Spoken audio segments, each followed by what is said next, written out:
Teacher presence is a really important part of remote instruction. In fact, part of maintaining relationships and community in an online world is being present. While teachers can physically walk around in an in-person classroom, the experience is different online. That being said, teachers can still leave their digital footprints all over the remote learning experience. In this slideshow, you'll be able to explore 6 different ways that you can establish teacher presence in your virtual classroom. The first one you look at is offering live synchronous sessions. So take advantage of Google Meet and get your students on screen. That interaction is extremely valuable when you can do it. Conduct virtual classes. Consider doing breakout rooms where each student goes to a different link. Consider office hours. Maybe you just have your Google Meet open for, an hour a day and you have it muted, but when somebody pops in, you can hear it and then you can go join them. It could be a homework help session. Maybe you offer something after school for a half hour for anybody who wants to pop in and get homework help. That synchronous connection is really powerful. Also facilitate introductions and build community. Now you can do that in the live synchronous, but you can also do that asynchronously through Schoology or Seesaw. Make sure you post a teacher introduction. Let your students get to know you and who you are as a person. Facilitate student introductions and mixers. Make sure the students connect with each other and get to know each other, even if they're not in a physical classroom together. Design collaborative learning activities.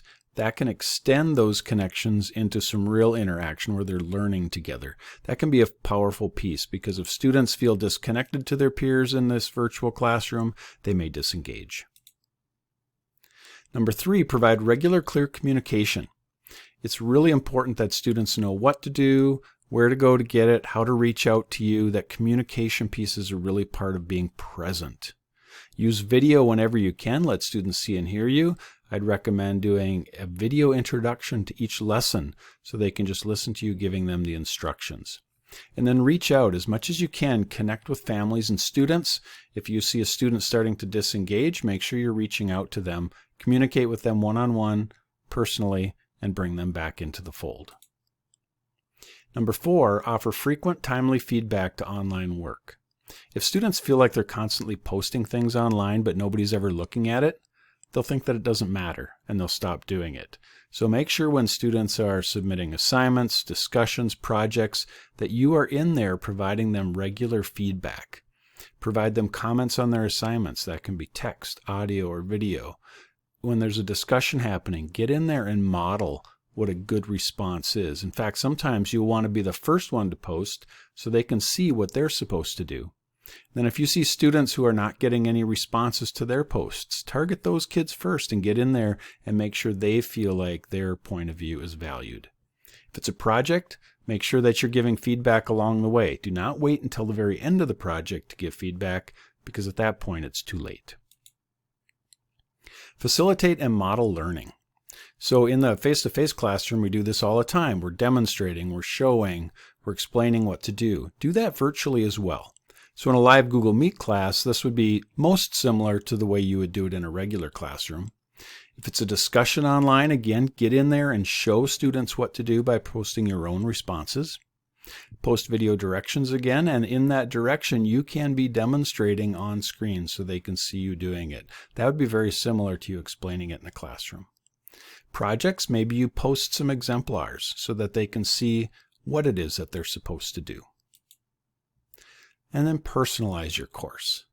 Students often remember the personality parts of a class. They remember how they're treated, how they felt in a class, even much more than what they learned academically. So make sure they still have that experience in your virtual classroom. Celebrate with them whenever you can. See students as individuals. Call out their individuality. We have conversations with students before class all the time.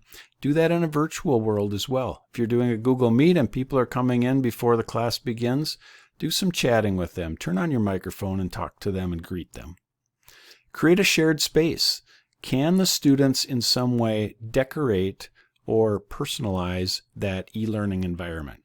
Maybe you're posting a Padlet where people can put their own little pictures on there or something that represents them. Or perhaps it's a discussion where they can add something, or a class blog, or a media album. Those are all great places to let students post their own work. Encourage profile pictures. Rather than just having a generic circle on discussions, have students put their face on their profiles so people have a face to connect with the words that are being said. Insert your personality. Don't be afraid to be yourself. Let kids see the fun side of you. Bitmojis are a big thing right now. You don't have to use Bitmojis to be a great teacher, but if you like to do stuff like that, it can be a fun way to engage. Overall, just make it fun. You want to insert your presence into the classroom so students know you are there just as much as you would be there in a physical face-to-face classroom.